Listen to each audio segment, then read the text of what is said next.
Par millions, nous nous sommes levés pour affirmer et défendre cette liberté d'expression qui est le cœur de nos convictions, de nos valeurs, de nos idéaux. C'est elle qui irrigue notre belle et grande démocratie. C'est pourquoi ce soir, ici, nous vous accueillons et nous célébrons notre liberté d'expression à travers des dessins de presse qui ont illustré notre vie politique locale. C'est notre refus d'accepter, notre refus d'oublier, qui nous ont conduits à nous rassembler, à afficher une unité de peuples libres, de peuples républicains face à la barbarie terroriste. Nous avons puisé dans cette unité, dans cet élan commun, une énergie porteuse, une raison de rester confiants dans notre avenir. Cette confiance que j'ai ressentie il y a quelques jours alors que nous marchions tous ensemble, je l'éprouve aussi ce soir dans la présence déterminée, si chaleureuse de ce grand corps que nous formons tous ensemble. Non, je n'oublierai pas. Non, nous n'oublierons pas. Vendredi dernier, l'écrivain Jean-Marie Gustave Leclésiol, dont Le Monde publiait une lettre à sa fille lancée « J'espère que de ce jour, tous ceux et celles qui étaient avec toi continueront de marcher dans leur tête, dans leur esprit, et qu'après eux, leurs enfants et leurs petits-enfants continueront cette marche. Ce soir, nous continuons à marcher, à éprouver aussi ce que nous avons éprouvé par notre réponse collective. Le plaisir d'être ensemble, la volonté farouche de faire durer nos valeurs, la nécessité de réunir nos forces, de coopérer pour écrire notre avenir. Notre marche ne s'arrêtera pas. Se réunir est un début, rester ensemble un progrès, travailler ensemble une nécessité. Nous avons écrit cette formule d'Henry Ford sur notre carte de vœux. Les événements honteux et tristes qui se sont déroulés à Paris lui donnent une résonance que nous n'avions pas imaginée. Cette formule devient désormais un programme impérieux. Elle nous incite à la réflexion et l'action. Elle a valeur de vérité pour chaque individu. Elle a valeur de vérité aussi pour nos cités, à son échelle, à son niveau, avec ses moyens propres. Notre communauté d'agglomération s'attache à réaliser ce programme. Et le lieu où nous nous trouvons, où nous avons décidé d'organiser cette cérémonie de vœux de Toaglo est déjà symbolique de notre volonté d'une coopération nouvelle sur le territoire. Et c'est pourquoi je voudrais qu'on remercie sans plus tarder et qu'on applaudisse les maires des communes et vice-présidents de Toaglo qui m'ont donné leur feu vert pour que cette cérémonie de vœux se déroule ici et sous cette forme. Je vais les appeler un par un. Yves Michel, maire de Marseillan.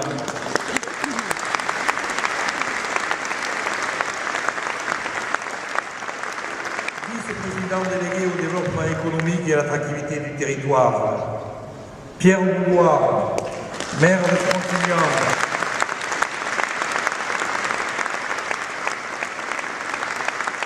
Maire de Frontignan-la-Pérade, vice-président délégué à l'aménagement de l'espace communautaire.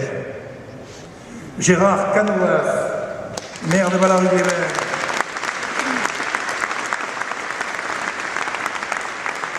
Vice-président délégué à l'habitat, à la politique de la ville et à la cohésion sociale. Magali Ferrier, c'est la seule femme, maire de Ville-la-Gardiole.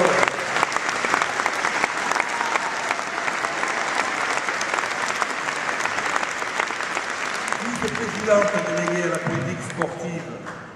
Norbert Chaplin, maire de Ballard-le-Vieux, vice-président délégué à la mobilité et à la politique du transport. C'est lui qui a permis de mettre en place la navette pour nous acheminer jusqu'ici sur ce chemin un peu chaotique du Quai des Moulins. Christophe Durand, maire de Mireval, vice-président délégué à la culture.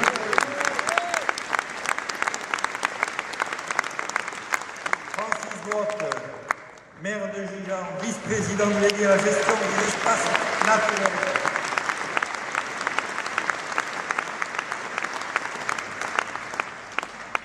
Émile Enfonso, adjoint à la ville de Sète, vice-président délégué à la collecte et au traitement des déchets.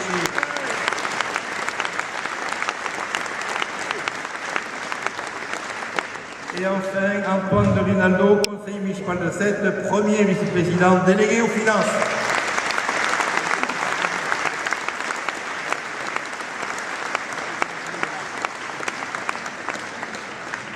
Merci à tous pour le lancement et l'animation de la nouvelle dynamique territoriale. Nous sommes réunis ce soir dans un lieu symbolique, mis à disposition par M. Christian Gaffinel, que je remercie sous vos applaudissements.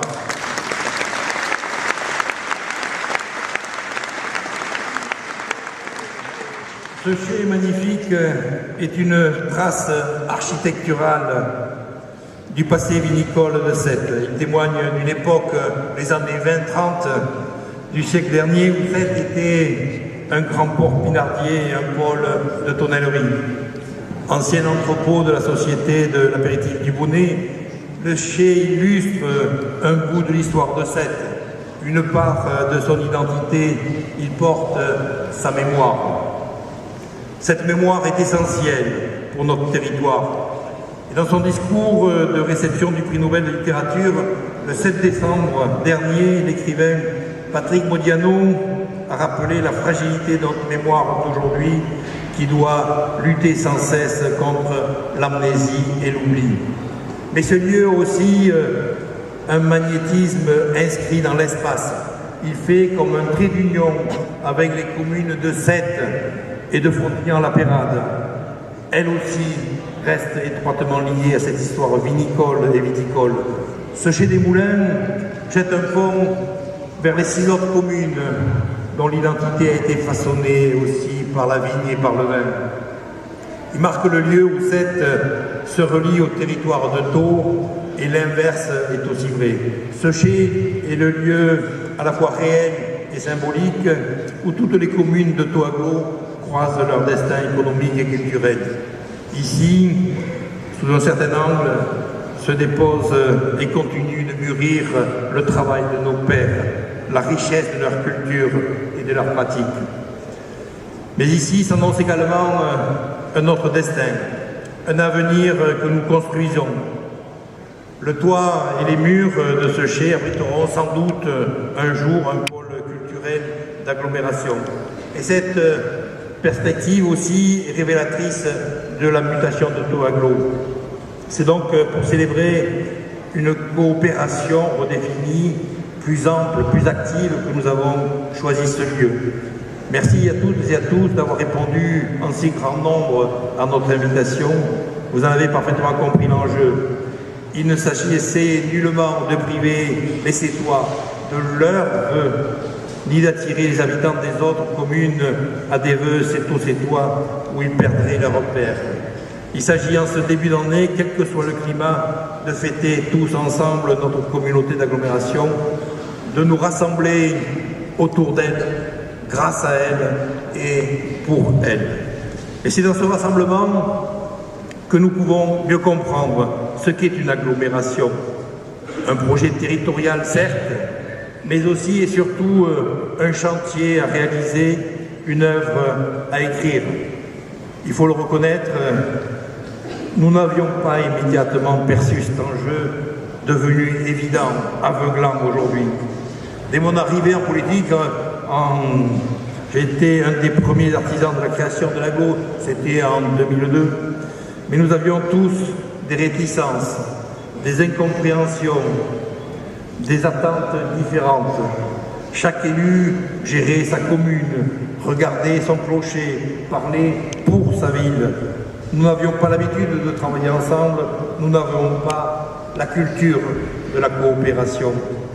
Et puis est venu le temps des projets de fusion successifs qui ont ralenti la construction commune, perturbé les programmes, introduit le scepticisme. Cette période de 10 ans est désormais derrière nous. Elle n'a pas été inutile. On en tire l'enseignement précieux que Toaglo est restée elle-même. Elle a résisté aux secousses territoriales et aux projets de modification de périmètre. Ces épreuves ont permis à l'aglo de se révéler à elle-même, de devenir ce qu'elle était et d'être pleinement ce qu'elle est. Cette page d'instabilité désormais est bien refermée.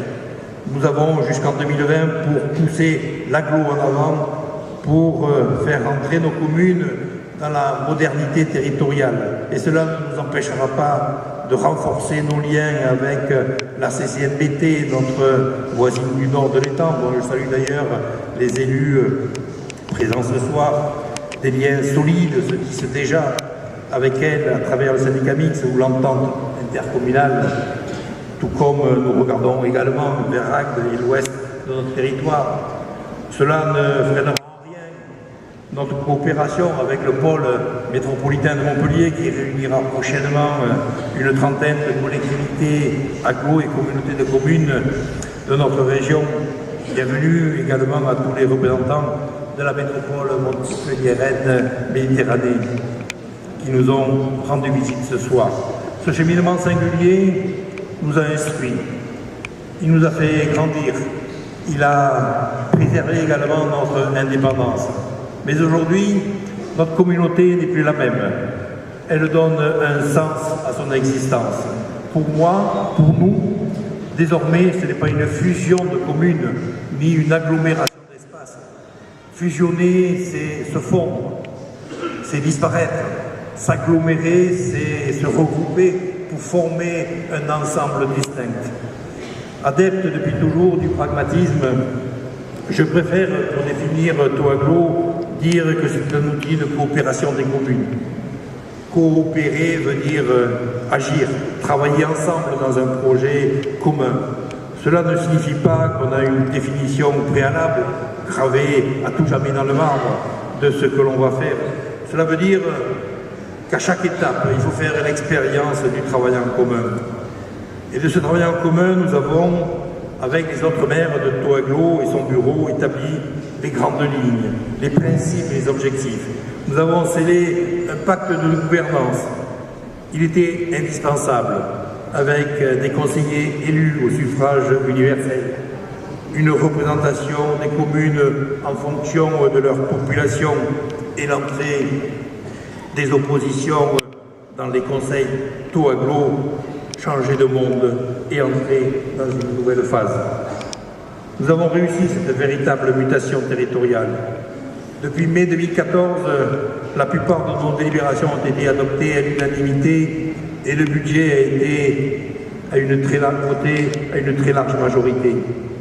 Les oppositions s'expriment, les 42 conseillers travaillent à faire vivre démocratiquement notre communauté. Je les en félicite et je les en remercie. Il faut dire que nous sommes tous devant un défi simple et clair. Comment, dans un contexte de crise économique et de réduction des fonds publics, répondre aux besoins en service public de nos 97 690 habitants.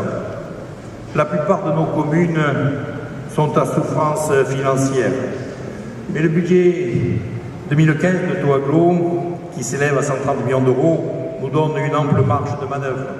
L'investissement de la collectivité reste à 41 millions d'euros. Comment utiliser au mieux cette ressource? La répartir avec justice et justesse. Nous avons dégagé 3 leviers essentiels.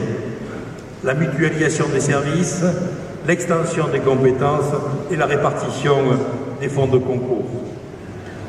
La mutualisation des services, d'abord, elle est devenue incontournable de par la loi de novembre 2010 qui nous oblige à la rendre effective dès cette année. Le but est de parvenir à des économies d'échelle alors que l'argent public se raréfie. Il s'agit à travers elle de maîtriser au mieux les dépenses de fonctionnement et de dégager un volume d'investissement indispensable pour répondre aux besoins des habitants et au développement du territoire. Notre schéma de mutualisation sera arrêté en mars prochain.